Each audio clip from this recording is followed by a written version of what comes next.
Salut à tous. Soyez la bienvenue sur la chaîne. Je vous espère très bien portant.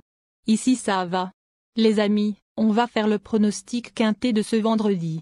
Chers amis parieurs, direction Deauville, ce vendredi 5 janvier 2024 pour le tiercé écarté quintet plus points dans cette épreuve. Le prix du Pays d'Ouche devront s'affronter partants.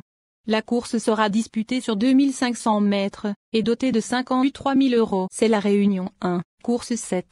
Départ prévu 20h15. Les amis mes favoris du quintet de ce vendredi.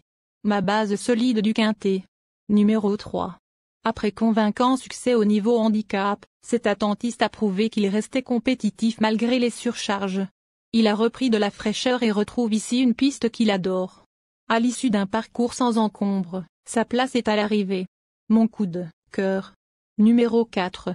Pour ses débuts sur 2500 mètres, ce véritable métronome a tracé une superbe fin de course le 5 décembre, dans le quintet plus de référence. S'il parvient à avoir les coudées franches au moment opportun, il ne sera pas loin de la vérité. Ma dernière minute du quintet. Numéro 2. Cet excellent finisseur possède de solides références sur ce parcours et a encore laissé une impression favorable dans la course clé du 5 décembre.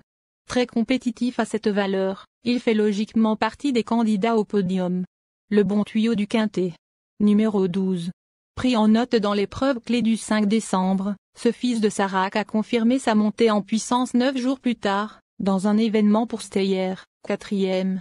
S'il n'est pas trop loin à l'entrée de la ligne droite, il est capable de prendre une place. Mais seconde chance du quintet. Nous donnons confiance au numéro 11. Dans la course clé, cet élève de Vaclav Lucas aurait sans doute pu finir 3e s'il avait pu bénéficier d'une ligne droite plus fluide. 4e de la dernière édition de ce quintet plus, en valeur 37,5, il se présentera avec 1 kg de moins cette année. Très belle chance théorique. Ensuite numéro 15. Certes, ce fils de Fastner Rock affiche une musique inquiétante, mais ses deux dernières tentatives sont meilleures que ne l'indiquent les résultats bruts. Lâché au poids, il semble en mesure de refaire surface avec la complicité de Théo Bachelot. Ensuite numéro 5. Après 2 mois d'absence, cette représentante ORTM a signé une bonne réapparition sur le parcours qui nous intéresse, dans une classe 2, pour pouliche. Elle change de registre et débute ici dans les handicaps, face à des aînés très endurcis. La retenir ou non est une affaire d'impression. Enfin numéro 8.